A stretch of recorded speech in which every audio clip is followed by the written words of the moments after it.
సందర్భాల్లో ఒక్కసారిగా భారీ వర్షాలు రెండు తెలుగు రాష్ట్రాలకు కూడా కాస్త ఇబ్బందికర వాతావరణం గురిచేశాయి. సో ఇటువంటి పరిణామాలు కేవలం ఇక్కడికి మాత్రమే పరిమితం కాలేదు, దేశంలో కూడా ప్రకృతి విపత్తులు సంభవించాయి. విమాన ప్రమాదాలను చూసాం, పక్కన ఉన్న ఆఫ్ఘనిస్తాన్లో మనం భూకంపాలను చూసాం. ఎందుకు ఈ ప్రకృతి విపత్తులు? గ్రహణానికి ముందే ఎందుకు ఇటువంటి విపత్కర పరిణామాలు చోటు చేసుకుంటున్నాయి? ఇదంతా సంపూర్ణ చంద్రగ్రహణం ప్రభావమేనా లేకపోతే గ్రహణం ప్రభావమా? ఈ పరిణామాలు ఇంకా మనకి ముందు కూడా ఇంపాక్ట్ చూపించే అవకాశం ఉంటుందా ఈ గ్రహణం ప్రభావంతో? ఇప్పుడు ప్రభావం అనేది ఓన్లీ గ్రహణ ప్రభావం ఒకటే కాదండి. మనకి మనకి సంవత్సరం మొదలైన దగ్గర నుంచి కూడా మనకి ప్రతిదీ మనకి గ్రహం యొక్క మార్పు అనేది కౌంట్ లోకి వస్తుంది. మనకి ఇప్పుడు మొన్నటి వరకు రాహుకేతుల మధ్య గ్రహాలన్నీ ఉన్నాయి మనకి. ఇప్పుడు కాస్త కుజుడు ఒక్కడు బయటకు వచ్చాడు. మనకి చంద్రుడు ఎప్పుడూ తిరుగుతూనే ఉంటాడు కానీ కుజుడు కాస్త బయటకు వచ్చాడు. సో మనకి ఆ ప్రభావం కూడా, అంటే రాహుకేతుల మధ్య గ్రహాలన్నీ పడిపోవడం కూడా మనకి యొక్క దేశకాల పరిస్థితుల మీద మనకి ప్రభావం అనేది చూపెడుతోంది.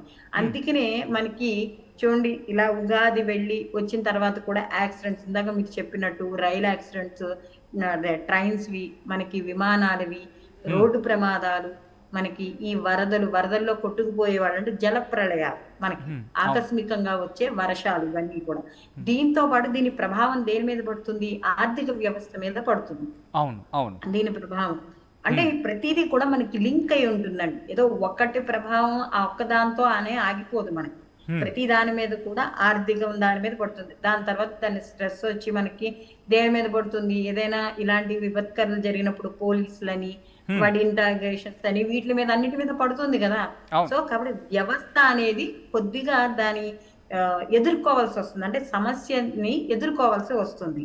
సో కాబట్టి ఇది దేశంతో పాటు దేశంలో నివసిస్తున్న ప్రజల మీద కూడా దీని ప్రభావం ఉంటుంది. అంటే చాలా మంది ఏం చెప్తారు, మనకి ఏదైనా గోచార ఫలితాలు వ్యక్తిగతంగా కాదు, దేశం మీద ఆధారపడి ఉంటాయి వాటి యొక్క ప్రభావాలు అంటారు. మరి ఆ దేశంలో ప్రజలు కూడా నివసిస్తున్నాగా, అంతే కదండి. ఈ 140 కోట్ల మంది కూడా ఈ దేశంలోనే మనం నివసిస్తున్నాం కదా.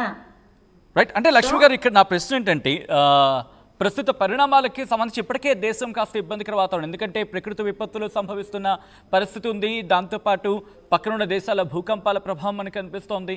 సో ఇటువంటి ప్రభావం ఎక్కడో మనకు కూడా కాస్త కూస్త ఇక్కడ ఉంది. సో ఇప్పుడు ఈ గ్రహణ ప్రభావం రాబోయే రోజుల్లో కూడా ఉంటుందా? ఒకవేళ ఉంటే ఏ స్థాయిలో ఉండొచ్చు? దానికి ఎటువంటి రెమెడీస్? అఫ్కోర్స్ ప్రతిదానికి మనం జ్యోతిష శాస్త్రం రెమెడీస్ గురించి మాట్లాడుకుంటూ ఉంటాం. దానికి ఉన్న ప్రత్యామ్నాయ మార్గాలు కావచ్చు, లేకపోతే వాటిని తప్పించుకోవడానికి జ్యోతిష శాస్త్రం ఏం చెప్తోంది? ఇప్పుడు జ్యోతిష శాస్త్రము వచ్చే పరిణామాలని సూచికగా చెప్తుందండి. ఏదైనా కూడా ఏదైనా ఒక ప్రమాదం వచ్చే అవకాశం ఉంది అని మాత్రం చెప్తుంది. అయితే ఈ గ్రహణ ప్రభావం ఎలా ఉండబోతోంది అని కానీ చూసుకున్నప్పుడే వ్యాధి రూపంలో విస్తరణ అనేది కొంత ఉంటుంది. అంటే ఇన్ఫెక్షన్స్ మనకి ఇలాంటివి ఉంటాయి కదా, కాస్త ఇలాంటివి కోవిడ్ లాంటివండి.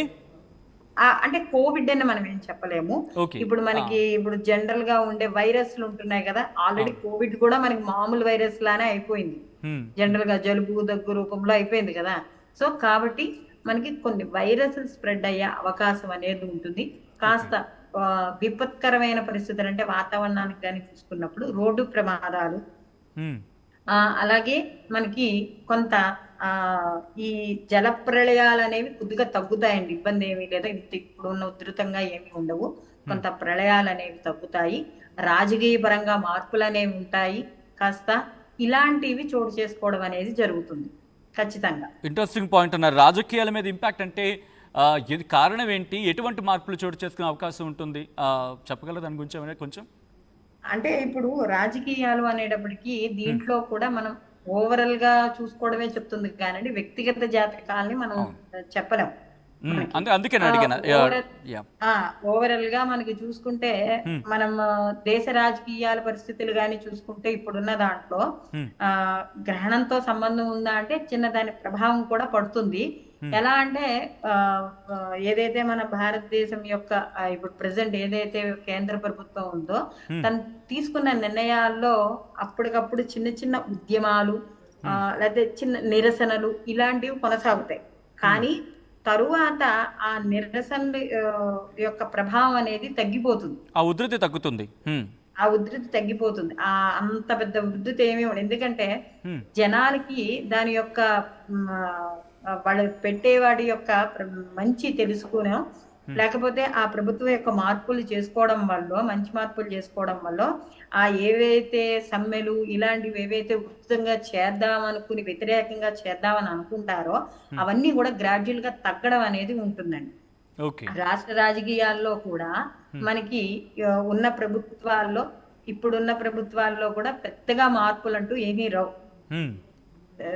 ఎవరికి వాళ్ళు అంటే వ్యతిరేకంగా ఉన్న పార్టీలు చేసుకోవడమే తప్ప పెద్దగా మార్పులు వచ్చి చేసి ఏమీ ఉండవు ఇక్కడ మనకి. అలాగే రాష్ట్ర ప్రజల్లో కూడా విద్య, ఉద్యోగం ఇలాంటి వాటి వల్ల కొన్ని సమస్యలు అనేవి ఎదుర్కొంటారు. Okay, right. మీరు రాజకీయాల గురించి మాట్లాడినప్పుడు దేశ రాజకీయాల గురించి మాట్లాడారు, కానీ ప్రపంచ రాజకీయాల వరకు వెళ్ళకన్నా ముందు మీరు అన్నట్టుగా ఉగాది తర్వాత పరిణామాలు మారుతూనే ఉన్న సందర్భం అంటే జ్యోతిష్య శాస్త్రం ఏం చెబుతోంది? ఎందుకంటే ఒక పక్క మనం ఉగ్రచర్య మనం చూసాం పక్కన ఉన్న పొరుగునున్న పాకిస్తాన్తో, దాంతోపాటు ఆ తర్వాత మారుతున్న పరిణామాలు కావచ్చు, ప్రకృతి విపత్తులు, ఇవన్నీ కూడా సమ్వాట్ ఎక్కడో గ్రహణం ఇంపాక్ట్ ఉంటుందా? ఇప్పుడు ఒకవేళ గ్రహణం ఇంపాక్ట్ ఉంటే కనుక మీరు అన్నారు ఇందాకలా గ్రహణం ఇంపాక్ట్ కొంతమందికి పాజిటివ్గా ఉంటే ఇంకొంతమందికి నెగిటివ్గా ఉండొచ్చు అని చెప్పి, ఇప్పుడు ఈ గ్రహణ ప్రభావం మన దేశానికి ఎలా కలిసి వచ్చే అవకాశం ఉందనుకోవాలా, లేకపోతే కాస్త ఇబ్బందికర వాతావరణం చవి చూసే అవకాశం ఉంటుందా రాబోయే రోజుల మీద? ఎటువంటి ఇంపాక్ట్ ఉంటుందండి మరి ముఖ్యంగా పాకిస్తాన్ విషయంలో? ఇప్పుడు మనం ప్రపంచ రాజకీయాల వరకు వెళ్ళినా కూడానండి, భారతదేశం మీద అంత ఇతర దేశాల యొక్క ఇంపాక్ట్ అనేది అంత ఎక్కువ ఏమీ ఉండదండి. ఓకే, అది ఖచ్చితం, ఏమీ ఉండదు. అది అప్పటి వరకు ఇందాక నేను చెప్పినట్టే ఇవన్నీ తాత్కాలికంగా ఉండేవి. ఎందుకంటే మనకి మొదలైనదే మనకి ఆదివారంతో ఉగాది మొదలైంది, రవితో మొదలైంది, రవికి సంబంధమైన దానితో రోజుతో మొదలైంది మనకి. సో కాబట్టి రవి రాజు మనకి. సో ఏదో ఒక దాంతో ఈ యొక్క దేశానికి సంబంధించిన అంటే ఏ ప్రభుత్వం అయితే పాలిస్తోందో ఆ ప్రభుత్వం ఆ యొక్క దేశాన్ని రక్షించుకోగలదు, ఇబ్బంది ఏమీ లేదు మనకి. అందులో ముఖ్యంగా మనకి శత్రు దేశమైన పాకిస్తాన్ కానీ ఇలాంటివి మన ఏమీ చేయలేవు. అంటే అప్పటికప్పుడు తాత్కాలికంగా జరిగే పరిణామాలే తప్ప శాశ్వతమైన విద్రోహ చర్యలు అంటూ జరిగేవంటూ ఈ గ్రహణ ప్రభావం వల్ల అంటూ ఏమీ ఉండవండి. ఒక మంచి పాయింట్ ఇక్కడ రైజ్ చేశారు కాబట్టి మళ్ళీ ఇక్కడికి వచ్చే ప్రయత్నం చేస్తాను. అందరికీ ఒక ఆందోళన నెలకొన్న పరిస్థితి, మళ్ళీ పాకిస్తాన్ ఏమైనా దుశ్చర్యకు పాల్పడే అవకాశం ఉంది, అటువంటి సిచ్యువేషన్స్ ఏమైనా ఉన్నాయా? ఈ గ్రహణ ప్రభావాలు కావచ్చు, లేకపోతే మీరనగా ఉగాది తర్వాత మారుతున్న పరిణామాలు కావచ్చు, మళ్ళీ అటువంటి చర్యలు కావచ్చు, అటువంటి అంశాలు ఏమైనా ప్రభావితం చేసే అవకాశం ఉందా? భారత్ ఢీకొట్టగలదని చెప్పి ఒక ధైర్యం అయితే వ్యక్తం అవుతుంది, కానీ అటువంటి పరిస్థితులు మళ్ళీ ఈ గ్రహణ ప్రభావాలు కావచ్చు వీటి వల్ల ఏమైనా ఉందా అండి జ్యోతిష శాస్త్రం? ఏమీ లేదండి, నేను ఇందాక కూడా అదే చెప్తున్నా. ఈ గ్రహణ ప్రభావం వల్ల భారతదేశానికి వచ్చిన నష్టం అంటూ ఏమీ లేదు ఖచ్చితం. ఇందులో కేవలం ఇవన్నీ వాళ్ళు మనపై ఏవైతే శత్రు దేశాలు ఉన్నాయో తాత్కాలికంగా ఎగిరేవే తప్ప మన దేశ యొక్క ప్రస్తుతం ఉన్న పరిస్థితికి, అంటే నేను కేవలం జ్యోతిష ప్రకారం రాజకీయంగా మాట్లాడలేదు, జ్యోతిష ప్రకారము మనకి ఇబ్బందులు అంటూ ఏమి ఉండదు. చిన్న చిన్న అప్ అండ్ డౌన్స్ అనేవి కామన్. ఎందుకంటే ఒక ప్రభుత్వం రూల్ చేస్తున్నప్పుడు సహజంగా దానికి వ్యతిరేకంగా కొన్ని ప్రచారాలు కానీ మాటలు కానీ లేకపోతే పరిస్థితులు కానీ కొన్ని ఉండొచ్చు, అంతేగాని ఇవి మాత్రం శాశ్వతం కాదు. భారతదేశ ప్రజలందరూ కూడా సురక్షితంగా ఉంటారు, ఇబ్బంది ఏమీ లేదు. అలాగే మనకి వాయువ్యంలో ఉన్న పాకిస్తాన్ విషయంలో కావచ్చు, ఈశాన్యంలో ఉన్న చైనా విషయం కావచ్చు, కానీ ఇప్పుడు ఎందుకు ఈక్వేషన్స్ మారుతున్న పరిస్థితి? ఇంతవరకు మనకి స్నేహితులు అనుకుని అమెరికా దూరం అవుతోంది అని ఒక చర్చ జరుగుతున్న క్రమంలో ఏంటి పరిస్థితి? అంటే జ్యోతిష్య శాస్త్రం ప్రకారం ఏం చెబుతోంది? ఎందుకంటే ఇంతవరకు కలిసికట్టుగా ఇక్కడ ఉన్నాం అనుకున్న కాస్త సఖ్యత దూరం అవుతోంది, ఎవరో దూరం అనుకునే వాళ్ళు దగ్గర అవుతున్న పరిస్థితి ఉంది. దీని మీద ఇటు మరి ముఖ్యంగా గ్రహాల ప్రభావం ఏ మేరకు ఉంది? ఈ చంద్రగ్రహణం ప్రభావంతో మరి ముఖ్యంగా చంద్రగ్రహణం ముందు కలిసిన పరిస్థితి మూడు దేశాలు కూడా, రష్యా కావచ్చు, మూలన రష్యా కావచ్చు, చైనా కావచ్చు, ఇటు భారత్ కావచ్చు. సో ఇప్పుడు జ్యోతిష శాస్త్రం ప్రకారం ఎటువంటి ప్రభావం చూపించే అవకాశం ఉంది? మనకి ఏమైనా పాజిటివ్ ప్రొడక్టివిటీ కనిపిస్తుంది అనుకోవచ్చా? సార్ ఒకటి చెప్పిన, ప్రతి దానికి మనం గ్రహణానికి లింక్ పెట్టకూడదు.